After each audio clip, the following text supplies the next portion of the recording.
Hi, Jennifer Elizabeth Masters here. I am at the Vail Summit. It's over 10,000 feet in elevation. I have been driving since yesterday. A big storm is coming and you can't really mess with Mother Nature, so I've had to change my plans and leave California early so that I could avoid the weather. Mother Nature is a force to be reckoned with, and our own personal nature can be also.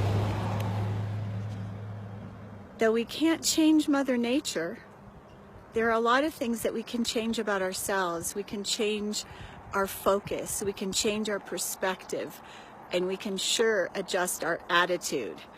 And our attitude and our perspective are really everything in the scheme of things. So when we're happy with us and we're smiling, the whole world is a brighter place. But if we start our day with a scowl on our face and complaining about the situation, we're going to have a much harder time with it. So attitude, adjustment, absolutely. Fight with Mother Nature? I wouldn't do it. I'm Jennifer Elizabeth Masters, and this is live from the Vail Summit in Colorado. Merry Christmas, everybody, and Happy Hanukkah.